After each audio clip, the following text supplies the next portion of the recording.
Welcome everyone. My name is Del Spoonmore. My wife and I are the creators of the From Seed to Spoon mobile app. It's what's going in the background here.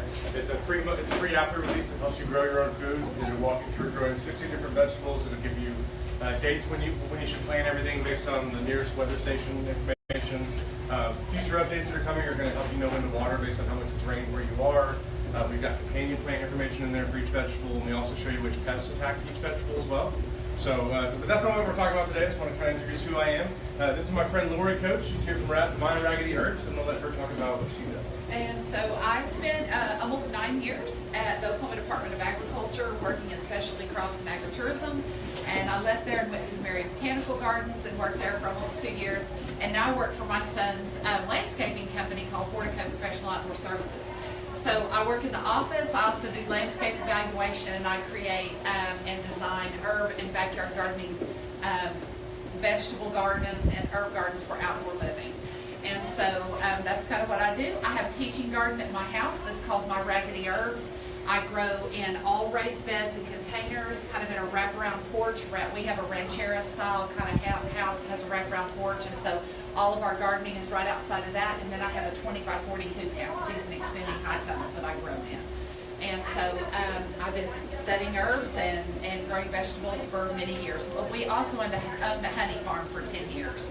And so I've been involved in honeybees and all that for many, many years. So Dale and I have recently met each other and started doing some things together. It's been really fun. Yeah, so we're going to go through and talk about 10 different herbs today. We're going to talk about how to grow them, how to cook with them, a lot of different things related to this. So we'll go ahead and jump in. And the first one that we're going to start with is not thyme. Sorry. Later time. At a later There's time. a lot of thyme jokes that have been made around here. Okay, so the first one we're going to talk about is basil. And basil is one of our favorite ones to cook with for a number of reasons. So a number of ways you can use it. Pesto, obviously, familiar with that. It's pretty simple to make. You just take basil leaves and Parmesan cheese and pine nuts, put those in a little KitchenAid mixer, or not KitchenAid, like a Ninja blender or food processor. Run it a few times, and you've got this really great stuff that can be used on pasta. We're going to talk a lot about companion planting today as well, and basil is one of the plants that's really good for that. And what that means basically is that there are things that you can plant around your other vegetables that help them out in a number of ways. The first is that insects find what they're looking for mostly through smell. So if you have a tomato plant, the tomato hornworm, which has those giant caterpillars that devour a plant, are going to find that to try and smell it. Well, if you have basil all around that tomato plant, it's harder for them to find it because that basil is really strong scented, and it puts that scent up in the air, and the pests have a hard time finding it. But also, basil and tomatoes have evolved together for millions of years, and they actually help each other out. So basil improves the flavor of tomatoes. It can prevent other issues. Herbs can be used in a lot of ways, and a lot of the herbs we're talking about today are one of the main reasons why we have them is for that use. So go ahead and, Lori, talk a little bit about some of the favorite basil varieties that you like and how you like to preserve some of it. And Sure. So basil is grown in Oklahoma as an annual. It is an annual plant here. So does everybody know the difference between an annual and a perennial? An annual is grown from the time of germination until it completes its life cycle in 1 year. So those are things like tomatoes and peppers and stuff like that. A perennial is something that once it starts its life cycle, it has the genetics to come back year after year after year. And there's pros and cons to using annuals and perennials. And I always like to tell people that, you know, just because it has the genetics to be a perennial doesn't mean it's going to come back for you every year. But it depends on how you treat it. But genetically, it has the capability of coming back year after year. So basil is one of the herbs that we grow in Oklahoma as an annual. Most of the herbs that we're going to talk about today are all perennials. So this is one of our annuals. Anything below 40 degrees, your basil is going to start to turn brown. It can't take much cold weather at all. It is a heat-loving plant. The most common and favorite variety of basil for most people is Genovese and sweet. It's very strong. And so these leaves, you know, they're a nice broad leaf. Doesn't take a lot of plants to supply a lot of leaves for a family. So a family of 3 or 4, you don't need a lot of plants for that. One plant will be enough. Yeah, one plant will be plenty. I also like to show people, I pulled a few of these off. If you are going to harvest any of your basil, a lot of people will just go out and pick the leaves off, and they're big enough that that's great. But if you want to harvest the stems of it, you want to take, and I'm using all different herbs up here for demonstration. This is a sage actually, but it's all the same. You're going to want to strip just the bottom of the leaves off, and you're going to match the stems up. And you know, we're all on Pinterest and that kind of thing. Everybody loves to look at that. And it's always so romantic and nice to see those beautiful pictures and have colorful yarn and all that. And when I started doing this, I thought, oh, I'm going to do that. It's so cool. And then everything starts drying and all your little leaves are dropping all over your kitchen floor. Like, what the deal? You know, it looks so pretty, but it's not working. So here's a tip on that. If you're harvesting your basil stems or any herbs, when you match them up like this at the end, just take a rubber band and tie those together. Because as they begin to dry and they shrink up together, that band will get tighter. It holds all your little stems in, and you can just hang those up. And people always ask, I don't know if they ask you this, Del, but it's like, how long do I know how to dry those herbs? How many days do I leave them? Yeah. You know, well, your house might be cooler than our house. Maybe you have a draftier area. I can't tell you the exact day, but I do like to say this. If you hang it up there to where there's cobwebs growing on it, there's dust you need to brush off, like you left it too long. So, one thing to mention too is you can use like a dehydrator on these. It can eliminate some of the oils though. So if you dry them the natural way, you kind of just let them dry on their own, you're going to preserve more of those oils. I use a dehydrator. I mean, it's not that you don't use them, but you are going to lose some of that, so there's one thing to mention. You can also leave them outside to dry them. Basil is one as well that you can dry really easy. It's a really cool way to preserve basil. Is you get ice cube trays. Silicone ones work really well because it's easy to get them out. And you fill them up with shredded basil. So you just run basil through the food processor, get the pieces of it, fill all the cubes, and then fill that with olive oil and put it in the freezer. Then that's going to freeze as a solid cube of olive oil and basil. So when you get ready to cook your pasta dish, just pull that cube out, throw it in your pan, put the heat on, it melts, and in a couple minutes you've got your base that you need. Throw in garlic and onion, whatever in there, and tomato sauce. So basil in the same way. So it does not like the cold, and it does not like the refrigerator either. So you can harvest basil, and you can harvest more than you need at that time. You can keep it just on your counter in a windowsill, just in a flower vase with water, just like you would do cut flowers from the store. Same process, and it'll last a day or two probably. But you're going to have so much basil, especially in July and August when you have nothing else in the garden. The basil's going to be going strong, and you're going to love it. Tell them about this too, because I love this. Yeah, this lettuce leaf basil is a real one I'd like to recommend. And let me first talk. So the plants we have here today are all from Prairie Wind Nursery in Norman. They specialize in these type of plants, and he's been doing it for 30 years here. So he has varieties that he's been cultivating that do really well here. He has 14 types of basil, all sorts of stuff. And one of the things he has is this lettuce leaf basil that I'd never heard of or seen anywhere else before I met Bill. And it's really cool because it produces this big leaf that's mild flavored. So it's the perfect size to put on a burger or on a sandwich or something like that.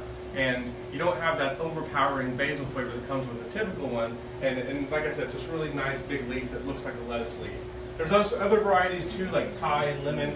These are nice for if you want to switch up, dinner taste. So if you want to have a basil dish, but you don't want the taste just like I did the night before, just try one of your other varieties. Typically, I surround all of my tomato plants with as many varieties as I can find because I'm a plant nerd and I like to collect varieties of herbs. It's the way I used to play football cards as a kid is how I handle herbs now. So I'm not sure how that happened, but yeah. So basil is really good to have for that. What else are we going to say about basil? I really want to drive home the point about it does not handle cold at all. So I would not put it out quite yet. There's a chance we'll be okay, but there's a chance in Oklahoma you never know what's going to happen. I would wait till about April 7th to April.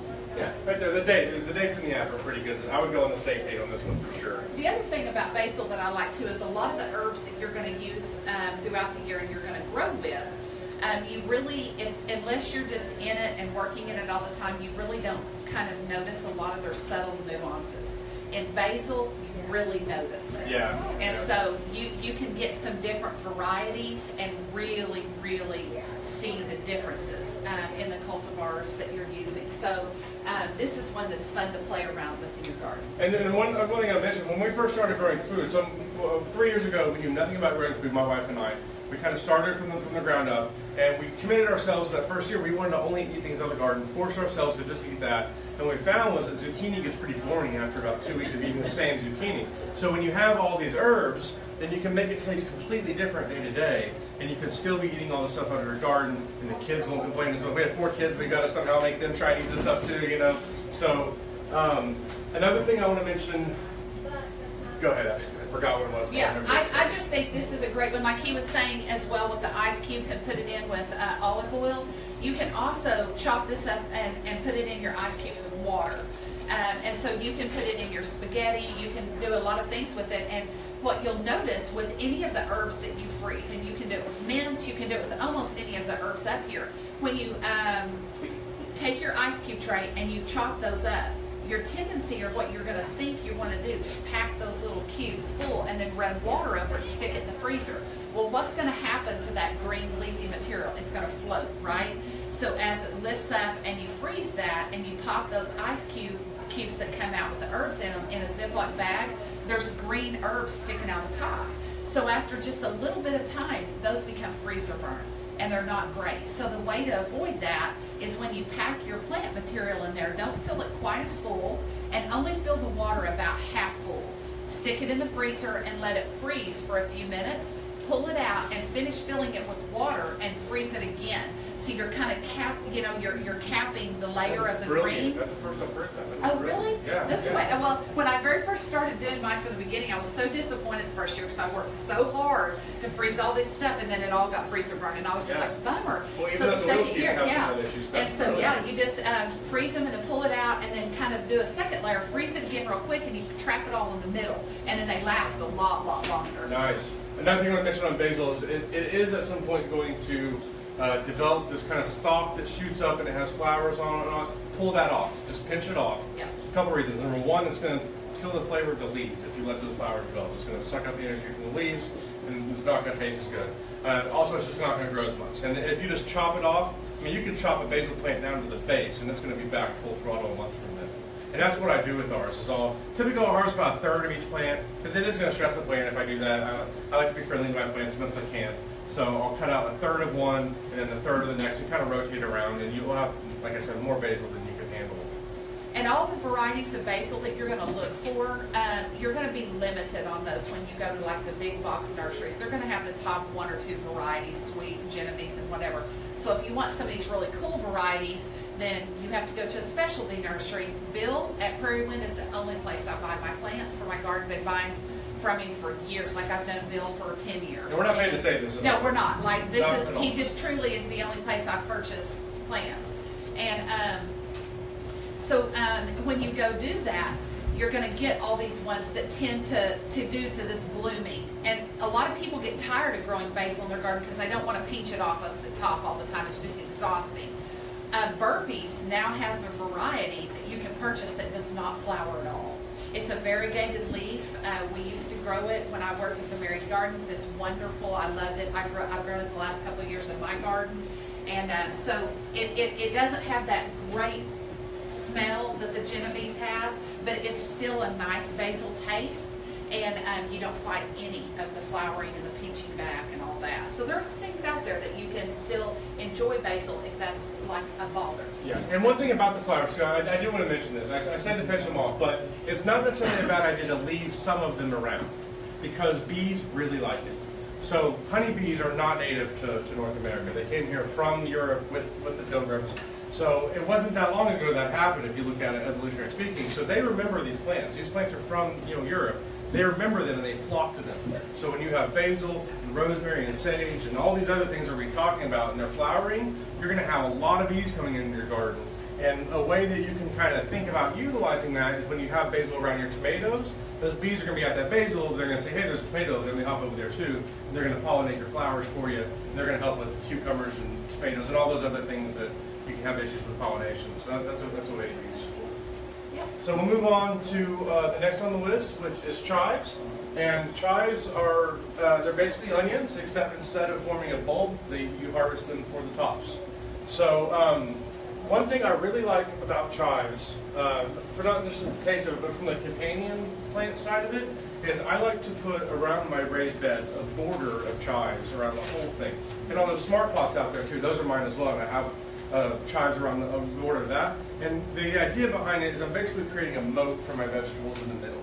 Because a lot of the pests that attack your garden don't necessarily live in your garden bed.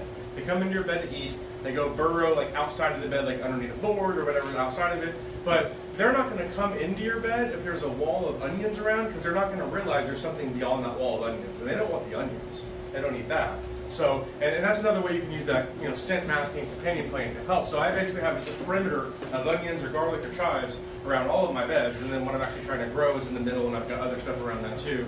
So one thing that's really cool about chives, you can see this flower on the top here. This flower is actually edible and tastes incredible. It's one of the best parts of the plant. So a lot of people don't realize about chives. They chop them off and throw them. You can actually eat those. They're really good. Chives are really good to chop up and throw in eggs, potatoes, soups, steaks. So what else can we use chives in? Yeah, chives also don't dry well. And so these are ones that you always want to use fresh as often as you can. Like a lot of the herbs dry very well, but this is one that just doesn't dry so well. So you don't need to, because it's year-round here. It's year-round here. You always want to have lots of chives out around in your garden, so you can chop them all the time and they come back. Another thing about chives is they really benefit from going through the dormancy period of winter, and they like that really cold spell.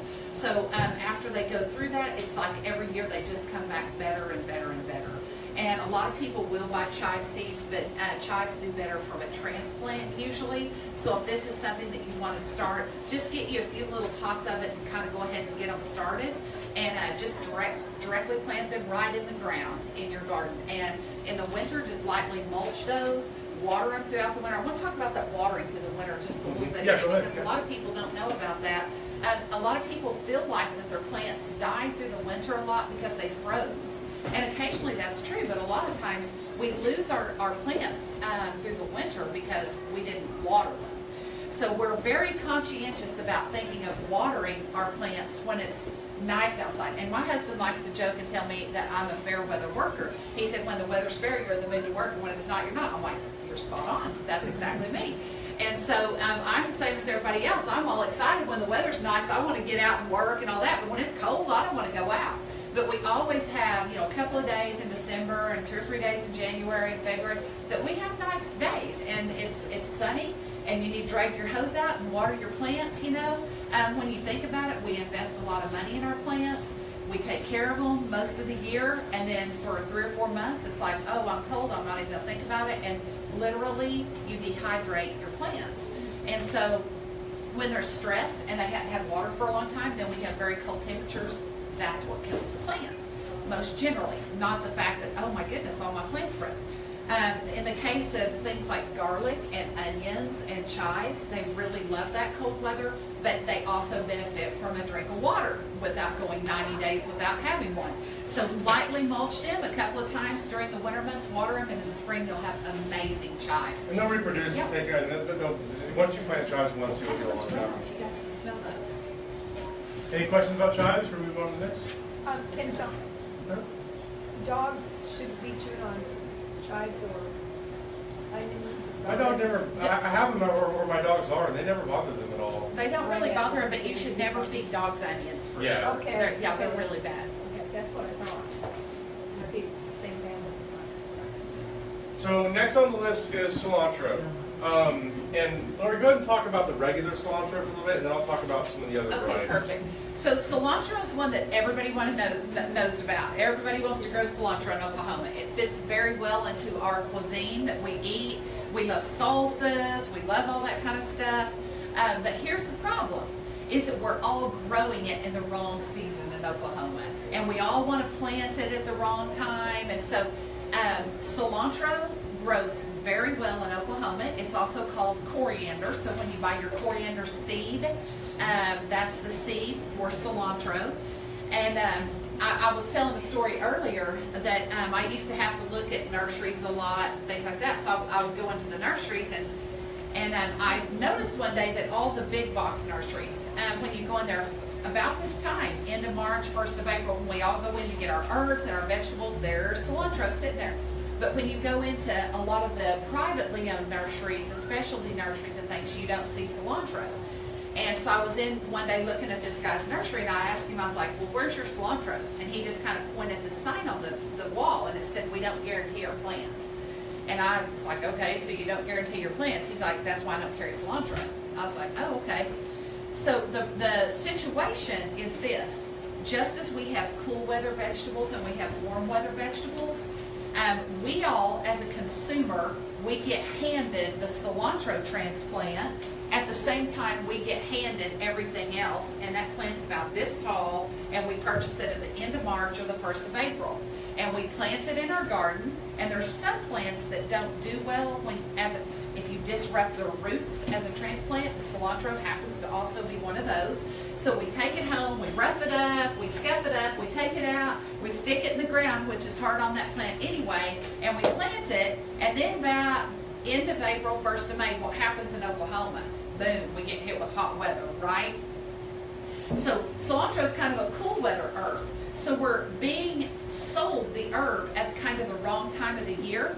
And by the time it gets big enough for us to cut for our first salsa, and we're all excited about it, like it's hot. And then the next time it grows up, it's bolting, and it's like, oh, this isn't working. So here's how you grow cilantro in Oklahoma. It performs better on a south-facing situation with some protection. If you have a fence, if you have a wall, a garage, something like that, prepare a good bed for that. It likes a good, rich, organic bed to start off with, and you want to start your cilantro from seed. So sprinkle your seeds out, let them get started, and resist the temptation to cut those little wonderful leaves as they're coming up the first year. Just let them grow. Keep it watered, let them go to seed head and drop their seeds. The next year, they're going to come up. They're not coming up from the rootstock. They're not perennials. They're self-seeding. So when the little seeds drop, they're going to come up the next year. Don't do anything the next year, year 2. Let them go to seed, let them drop their seeds. You're creating a bed. Overseed in the spring and fall. And overseed means sprinkle more new seeds in too. And do this, and on the 3rd year, you should have a nice beginning to show a denser bed, and you can start clipping out of that cilantro bed. Always leave plenty that they can drop their seeds and continue to reseed. And as you grow that bed out, it should not have anything else grown in with it, and you'll develop and grow a really nice cilantro bed in Oklahoma. It takes a little bit of effort, but it's worth it if you're a cilantro eater. And cilantro is one of those herbs that people either love or they hate. There's no middle ground. If she's genetically predisposed to not like it. I think like 20% of literally 20% of the population has a gene that makes it so you can't like cilantro. Right. It's repellent, repellent, you know, like you hate the taste of it. So all of this that she talked about, like all this stuff with cilantro, is one of the reasons why I'm so happy to know about these here. So these are not actual cilantro. There's a Puerto Rican cilantro and a Vietnamese cilantro. They're not in the cilantro family, but they taste like cilantro. And here's the Vietnamese one here. And it's a little spicier than regular cilantro, but I like that. And rub the leaves as it goes by so you can smell that. And the Puerto Rican one is a little sweeter, but both of them love the heat. So in the summer, whenever the other cilantro is bolting and you don't have that anymore, you can switch to growing this instead, and then that will carry you through the summer until in the fall you can grow cilantro again. So this Puerto Rican one is an understory plant and likes to be on either the east side of a building in the shade or on a porch. It doesn't like to be full sun in the middle of the afternoon. This Vietnamese can take as much sun as you throw at it. It does great. It's my favorite out of the two. It's very prolific, and it was a really, really good replacement when we found that last year. And these two, again, I've only ever heard of them through Bill at Very Wet Nursery, and I've only ever seen them down there. I tried ordering seeds for both last year, and it was a terrible process, and it was just one of those things that doesn't do well from seeds. So I definitely recommend starting from a transplant on those two. But those are really cool plants to have in your arsenal because we let you have salsa, throughout the summer whenever you can. Another thing I want to mention is these coriander seeds that come from cilantro are edible as well, and they taste really good. Just those seed heads, especially when they're fresh and they haven't developed a hard shell as much. You could throw those in a salad or in like a stir fry, things like that, and just give a little crunch and some zestiness to your dishes. And they're pretty nice to use. They're wonderful. Anything else about cilantro? Any questions about cilantro before we move on to the next? So next on the list we have mint. And mint is not something that I use in cooking all that much, but I use it in a lot of drinks. So in the summer especially, we will take cucumber slices and throw them in the freezer to get them frozen, and then those are essentially my ice cubes for the drink. I throw those in a bottle of water with squeeze some lemon in there, and then I'll put whatever mint I want that day. And they have all these different apple, orange, lime mints as well, so you can switch it up. throw that in the fridge, mix it up for, let it sit for like an hour or two, and you've got this infused drink that's really good and refreshing, especially in the summer when I'm outside working in the garden. One thing I want to mention about mint is that it is very invasive. So don't plant it in your raised beds with other stuff unless you want to have a lot of mint, because it will take over. It's best to have it in containers. I have a container for each variety of mints. So this is one of those things I like to collect, so I just have these containers around of different types of mints. I know you use mint for a lot of other stuff, with extracts and stuff. I want to go ahead and talk about that. Yeah, so Dale and I do things, we have different things that we focus on a lot. Dale does a lot more growing, and we both grow vegetables, we both grow herbs. And he does a lot more with this side of it, where I do a lot more with the cooking side and the herbal medicinal side. So anytime that you're using herbs for medicinal purposes and creating teas and salves and things like that, sometimes you grow things a little bit differently than you would just for culinary purposes. So one of the events that I do every year at my garden, and there's information back here today available, I can talk with you about, that's called the Ultimate Farm to Teacup Experience. And that's where you get to come into my garden, and we go out there, we talk about a bunch of the herbs out there, and you get to pick some herbs, and then we bring it in and we steep them with hot water, and talk about just a lot of the different flavors. So in basic herbalism, mints are kind of a foundational plant for a lot of your dried herbs that you do for making tea. So peppermint and spearmint and all that kind of stuff is just kind of, you need lots and lots of it dried for all the different stuff that I do with it. I too make a lot of infused waters. One of my husband's, I'll tell you about when we get to it. Well, I guess we can talk about it now. We're going to talk about lemon balm. So what I like to do is I grow a lot of lemon balm. Which is in the family. Yeah, it's in the family. So pinch off some of this, rinse it off. I put it in a quart jar, and then I take a grapefruit and cut it in half and juice it and strain it through a strainer so that there's not all the seeds and pulp in it. And then so I take hot water and steep lemon balm in it. So basically I'm making a fresh lemon balm tea. And then I leave the lemon balm in it, but I add all the juice from one grapefruit. And then I pack the quart jar with ice and just put it in his lunchbox during the day. So there's all kinds of really cool things you can do with the mints and the lemon balms that are delicious, delicious. And so if you're not growing that, I want to go ahead and pass this one around. You guys will probably really love it because it smells just like a fresh lemon you cut. So rub the leaves, and as you pass that around, I don't know really how you can be an herb garden grower and not have mints.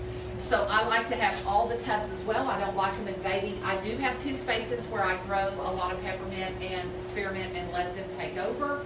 But all the other things, the individual varieties of the mints, are all contained in pots. And I have several of those as well. And they'll overwinter here just fine. Yeah. Even in containers. Sure. I think 70% of mine lasted this winter through the containers. And those were just window boxes outside with no protection. Yes. So people try to force them. They really want that fresh mint through the winter, so they try to bring their pots in and force them to live indoors. But mint need their dormancy period. They need to go through a cold period. They like to be watered through the winter and not completely dried out, but they almost always come back, even after the hardest Oklahoma winters. And then for mint juleps, this Kentucky Kernel is the variety for that. It's one of the ones we're passing around. I want to mention that as well. Any other questions about mint before we go on to the next one? So next on the list is oregano. And oregano, out of all the ones we're talking about today, I think oregano is probably the one that has the most known health benefits, as far as it's the one you need to be eating to help your heart. And not just for humans, but for dogs too. So if you want to make your own dog food, you can throw some oregano or just throw it in the regular dog food. And my dogs like it. And I guess you're depending on the dog, but it's one of those things that's really good for them. There's 3 main varieties of oregano that we're going to talk about. The first one is Greek. And it's the one you're probably most familiar with. It's a very strong flavor of oregano. This Italian oregano is more of a mild flavor. It's a cross between the Greek oregano and sweet marjoram, so it's just more of a mild oregano flavor. And then this hot and spicy is hot and spicy. And I can tell you from experience, because when Bill showed me this the first time, I called his bluff, or I tried to call his bluff and say it can't be that spicy. I grabbed a handful, ate it, and he was right. It was very spicy. So, add it to black beans though. I really like adding it to black beans. Just don't eat handfuls of it. It's a bad idea. It's another perennial. It's going to come back on its own. And this is a Mediterranean herb. And I think this is probably a good place to talk about what that means and some of the characteristics of these herbs. So these all come from the Mediterranean, which have really hot days and really cold nights. not a lot of rain. When there is rain, it's a monsoon. So this is very similar to Oklahoma a lot of the time. So the thing that happens with a lot of these though is people think they need to treat them like they do their vegetables. So they baby them, they water them all the time. That's not what these plants want. They want to be dry. So the soil mixed with them is very important as well. If you have too much clay and too much nutrients, it's actually bad for them. It sounds silly, but that's how these plants have evolved. So they like sandy soils, they like even rock, perimeters around, things like that. So go ahead and talk more about that if you like. Yeah, sure. So one thing that we like to say is they don't like wet feet. And what we mean by that is kind of the understory right here of the plant. It doesn't like to sit in a moist area. So these are the kind of plants that a lot of times if you're planting them in a container on your back porch, I have had a lot of success with laying a layer of pea gravel over the top so that the bottom of the plant is not just sitting in wet soil all the time. So they also don't like to completely 100% dry out. So you can't let them, they're not like a lot of the plants that you can let dry out and they kind of bow their head and look droopy and you water them and they perk back up. That isn't how they work. If you completely let them dry out, they die. So you have to find that balance between not soaking them, but not letting them get completely dried out. So like you said, they like a nice hot, warm area. They like to be watered very well where the water drains completely through the plant, but then don't water them again for a little bit and give them a chance to kind of begin to dry out. Yeah, and we grow a lot of our herbs, and so these smart pots we have outside the building, you may have seen me walk in, we grow a lot of them in there for a number of reasons. Number one, we can control the conditions there. So I can control the soil mix that goes into it, I can control how much water it gets and all of that. They're also really nice just to kind of have around the patio on the back porch where we do all of our cooking, just walk out and get it right there, whereas our garden's kind of off in the distance a little bit. So smart pots work really good for these, and for any vegetable really too. But I also like to say about oregano, if you're one of these people that like to brag about like, oh, I have a brown thumb, I just can't grow a weed, I can't grow anything, okay, well, I always like to tell you, start with oregano. I always just like to tell people, if you can't grow oregano in Oklahoma, just don't admit that. Just buy another one, put it in. I mean, anybody can grow oregano in Oklahoma. It can take our harshest heat. It can take our coldest cold. Deer don't eat it. I mean, you can be brutal to it, and it's going to come back year after year after year. It is a slowly invasive. It kind of slowly creeps and fills in the area, but it's not like mint and takes over. In the winter, it does really well if you just give it a light layer of mulch and just kind of water it a few times. Every year it just comes back bigger and bigger. One thing oregano does not like is when you pack its crowns in real tight. When it gets really bunched up and planted real close together, it can begin to get a fungus in the crown of it. It likes to be spread out, the main crowns of the plant where it has good ventilation and can get hot and watered and things like that. And if you just act like you don't even care if it lives or grows, it just does great, So it's one it's really beneficial to use. The other thing is at my garden, I teach a lot of cooking classes, and so one of the ones that I try to focus on every year is making your own seasoning mixes. So we teach how to make your own taco seasoning, your own Italian seasonings, all your own mixes that don't have any preservatives and additives and MSG and stuff like that in it. And I got started doing that kind of a little bit with some allergy problems, and it was just wonderful. And the flavor, you just can't even compare how wonderful the flavor is of your own seasonings. So oregano is a staple in lots and lots of seasonings, and it's super easy to dry, has a long staying power. When you dry it and you put it in the jars, it lasts 3 or 4 years. You can pull it out and crumble it. It smells wonderful. Always dry your leaves whole leaf and store them whole leaf in glass. So really, I don't know how you can cook in Oklahoma and make seasonings and do everything you do without growing oregano. And I prefer Greek oregano. As he was saying, the Italian is a cross between sweet marjoram and Greek. I don't necessarily love the hot and spicy myself. It's just a little bit too much for me. Yeah. But the Greek has a good, strong oregano. It's the pizza herb. It smells like pizza. And it's just my favorite. I can't imagine gardening without it. I feel the same way. It's one of the first things we start growing. It's also a really great companion plant. It improves the flavor of a lot of different vegetables, and it helps keep pests away. I have at least one oregano plant in every single one of my raised beds. So it's probably the number one thing that I grow, I guess, technically. Yeah. Any questions about oregano? So I'll let you handle parsley. Okay. Parsley is one of my very favorite things to grow. So I make a lot of soups and soup broths.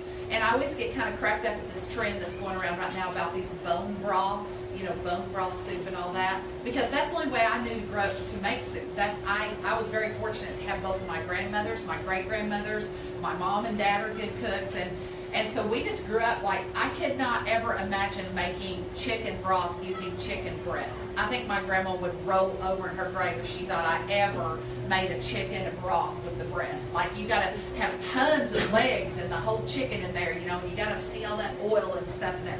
So I just grew up making, like bone broths my whole life. So now it's kind of a trend and it's kind of funny to me. But inside of all of that, I pack lots and lots of parsley and thyme and lots of herbs in all of my broths, and they're very rich in nutrients and rich in flavor, and I love that. So I plant and my parsley in the ground some, but another way that I plant my parsley every year is in a wheelbarrow. And so I just found a couple of wheelbarrows at garage sales, had my husband drill holes in the bottom of them. I put soil in and put my parsley in it. And that way, when Mike Morgan gets on the news and he's like, hey, it's going to be cold, I'm like, boys, you need that wheel in the garage. Like, just move my garden in there. I'm in the luxury garden, so I'm not out about crawling on my knees and picking weeds and all that. So I figured out ways to make this really fun and handy. And so it's just wheeled up by my porch all the time. So I use parsley year-round. It grows year-round. This year, we wheeled the wheelbarrow in the garage. I think we had 2 or 3 days in December. It was pretty enough. My husband wheeled it out of the garage. We hit it with the water hose. A couple days in January, he wheeled it out. A couple days in February, he wheeled it. Other than that, it's left in the garage unwatered year-round. And my daughter came over just a few days ago and was making us this crab boil thing and needed parsley. She's like, you probably don't have any in March. I'm like, oh, yes, I do. And so we went out there, and in the wheelbarrow, it's still green and wonderful. It's starting to look puny, but it'll perk back up. And so parsley is something that if you enjoy cooking, you definitely want to have it in your garden. It does very well in Oklahoma. The curly parsley is typically what you see on your plate when you go to restaurants, and it's used as a garnish.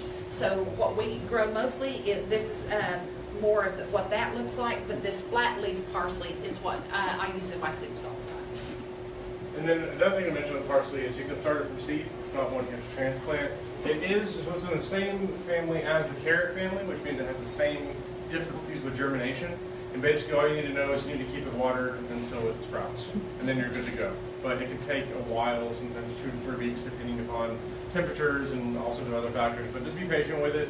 You can cover it with burlap to help keep it watered as well, keep moisture on it. So. It also attracts a lot of caterpillars. Yes, yeah. Yeah, and so if you're not careful, you're going to look. If you're not being attentive to your garden, you're going to look at one day it's like your parsley's wiped out, and you're going to see a lot of caterpillars on it because they love to eat it. So a lot of people are like, oh, I don't want to plant that. It's going to get eaten up. Well, if you're trying to attract butterflies and moths and things like that in your garden, it's a wonderful food source for them as well. Yeah, and that's another reason why I just grow extras on things. So that's the way I approach a lot of these pest issues. I don't want to use pesticide. And I do have some controls in place. We have traps we set. I pay my kids $0.25 for every pest they capture. We have things like that, but also I just like to grow extras of everything. That way if a pest does get a hold of something, it's not a big deal. Now, squash bugs are a different story. That's another topic. So, for most pests, though, it's a good way to handle it. Any questions about parsley? Before we move on next? So, next on the list is rosemary. And rosemary is one of my absolute favorites. I use it all the time. Bill, with Prairie Wind Nursery, like we mentioned, actually does the OSU trials for rosemary to determine which varieties do best here. And through that, he has discovered that ARP is the one that is going to be the most resilient in winter. So it's the one that survived our crazy winter we had a couple years ago, where we had the yo-yo temperatures going back and forth. But it's not necessarily my favorite. My favorite is Furneaux. I like the taste of it better, and that's kind of like the looks of it a little better. There's another one called barbecue that works really well. Also, the thing that's cool about it is the skewers on it are really tough, and you can use them to actually make skewers for like shish kebabs. So here, I want to show them how you do that. Yeah, go ahead. Yeah. Okay, so I went ahead and cut one of these after the last class that we had, so I could show this to you. So a lot of people, when they like to barbecue, they really like to infuse the flavor of rosemary into their chicken or their meat or whatever. And you know, these leaves are little. Like, it's hard to get these to balance on your stuff and not fall off. And so a cool way of doing that is exactly what Dale's talking about, is to make your own skewers. So if you want to do that, you'll notice that this rosemary has an upright nature, and I want you to talk about that here in a minute. Yeah. So you want to get these stems that have the upright nature, and what you're going to do is, it's just kind of, you can strip them all the way, but I always like to leave about the top couple of inches, just because I think it's pretty and it's nice. And so you're going to chunk your vegetables or your chicken chunks or whatever you're using. And then you're going to soak these rosemary in these stems, these skewers, in a little bit of water. And you want to soak them for about a half an hour, just so that they don't burn up right off the bat on your grill. Then you're going to take your chicken or your vegetables. You're going to use an ice pick, and you're going to poke a hole through all of your stuff that you're going to skewer on it. And once you have a hole in your chicken and vegetables, then you're just going to thread them onto this wet rosemary stem. And once you get them all threaded on there, a lot of times I like to brush them with just a little bit of olive oil, and then you're going to lay them on your grill. And the stem of this, I'm actually going to pass this stem around, because I want you to take your thumb, and as you kind of scrape that, you'll notice as you smell that, it smells just as strong as the rosemary itself. And it infuses, as you cook that, the smell of that rosemary through the food that you're cooking, without trying to balance all the little leaves on there and turn it over and all that kind of stuff. They're going to fall off anyway. Yep. So it's a wonderful way to use that plant. And that barbecue variety you're talking about is perfect for that, because it has those big upright Yep, exactly. stems. And you mentioned the kind of the difference between, there's two different types of rosemary. One that's kind of like this, kind of grows upright, and then the other kind that kind of goes out around and sprawls on the ground. The sprawling type does not overwinter here. So if you're going to grow it here, it's an annual. It's not going to survive the winter unless you bring it indoors. This type is the one, the art one specifically, is the one that's going to be able to withstand our winters. And one thing about rosemary is, just because you have one that does well, it doesn't mean necessarily they're very temperamental. Sometimes they just die on you. They're not the easiest of plants to keep alive in the winter. You can do things to help though. We have 5-gallon water jugs we cut the bottom off of, and it goes over the plant on the days we're getting really cold temperatures. You can do blankets, all sorts of things like that to help them through. And it's not just cold temperatures. What hurts these type of plants is the violent shifts between temperatures, because when it's 70 degrees, this plant thinks it's spring, I need to get growing, like it's time to do things. And then we get walloped with 0 degrees the next day, and the plant didn't have time to prepare and do everything it needs to do to get ready for that. Whereas when we go down from 70 to 60 to 50 to 40, you can do that kind of progressively. So that's when you've got to be careful with these plants, is when you see that happening, that's when you got to help them through. When it's a regular winter, it's just cold, they're used to that, that's fine. It's just those violent shifts. Any questions about rosemary? So next on the list is sage, and sage is just like some of the other ones that we talked about, the Mediterranean herb. I want to mention a specific variety of sage, because you can literally only get it at Prairie Wind. This blue silver, it's a cultivar that he's come up with that does really, really well here in Oklahoma and produces these huge plants that just thrive here. There's also the garden variety sage, which is what we're going to hand around now. I've got it in my garden, it does great as well. And then this pineapple variety is not really for eating as much, it's more for teas, for hummingbirds love it, for more of that. Go ahead and talk about sage for a little bit. Sure. So a lot of people, if you ask them about sage, like, what are you growing sage for? They know one thing. Almost everybody knows one thing, right? We put it in our dressing at Thanksgiving. But actually, sage is very medicinal. It makes a very wonderful medicinal tea. It's kind of a little bit of an acquired taste for that. Sage has a real good menthol smell. So when you smell those leaves, rub them and smell, it smells like kind of Vicks or mentholatum a little bit. And so it's very good to infuse and use in salves. It's also very good in all your homemade chicken noodle soups. It's just good in a lot of your seasoning mixes. And one of my most favorite things to think about is really how simple all this stuff we're doing is. Like, this is it in its purest form. So how many of you have ever heard when it says your recipe calls for rubbed sage? Anybody ever heard of that? Buy some rubbed sage. So the first time I saw that, I was like, what's rubbed sage? Like, I don't know what that is. So these leaves are nice and big. They're easy to dry. You just pick them and wash them off and you dry them. And when they're dry, they're kind of crunchy and crispy. And when you take this dried leaf, we're going to pretend it's dried, and you put it in your hand and you do this, you're rubbing it. It's sounds like, oh, that's rub sage. Like literally, it's that simple. Like it's rub sage is just rubbing the sage. So as you scrub it around in your hands and it kind of gets all crunched up and everything, and you'll notice some other herbs are called for rub something. And so literally it means take the dried herb and rub it in your hand. So this isn't like rocket science we're dealing with here. It's simple things like rubbing the herb. So when you crush the herb, you're releasing its essential oils, and that's that wonderful smell. So when you grow your own herbs, you dry your own herbs, you have the option of drying them whole leaf and preserving as much as that flavor and scent in them as you can. If you go to the store and buy those, how do they come to us? They're all already crunched up and rubbed, right? And we don't even know how long ago that happened.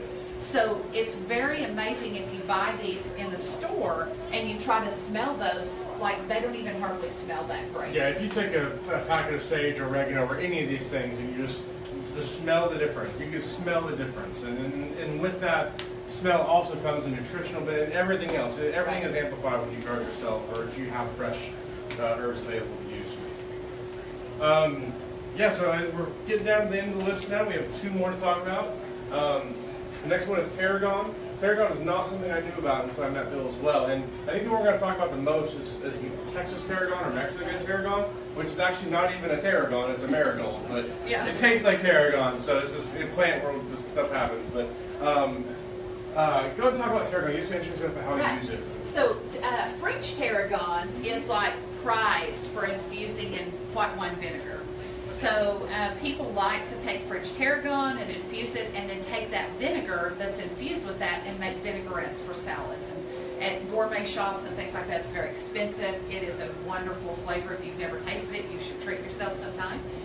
But it's also kind of hard to grow in Oklahoma. French tarragon's a little bit tricky. It definitely can be grown here. Bill sells it, and it's great. Most people that I talk to have a better luck growing it in a container than they do in the ground.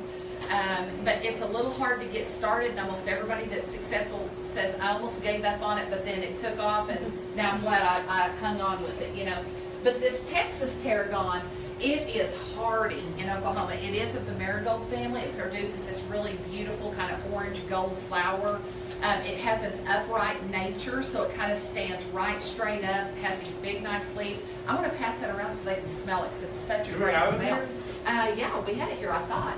Maybe outside, I'm not sure. I thought we passed it around earlier today. But anyway, it is wonderful. And it as well infuses in white wine vinegar wonderfully. So if you want to just try something really delicious in your kitchen that's very low risk as failure, you know, this Texas tarragon can take a lot of heat, just like a marigold can. So you can grow it. You can plant several of them together. It doesn't spread out. It kind of grows right straight up. You pull those leaves off and infuse those in the white wine vinegar, and it is a real treat. So this is something, if you're wanting to try something new this year, this would be a good one to try. And I also want to say at this point, you know, in the world of herbs and herbalism and things like that, we always like to say, you know, that it's better to know one herb and know how to use it 100 ways than to know 100 herbs and know how to use them one way.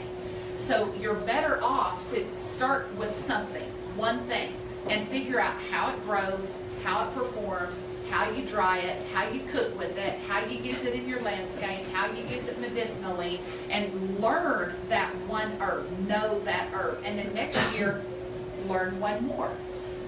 Don't try to plant 25 and let them all go to waste because you don't know anything to do with any of them. So this is one that's fun to start off. If you're wanting something really neat and unusual that you can learn about, this is a good one. And the last one on our list, we're out of time.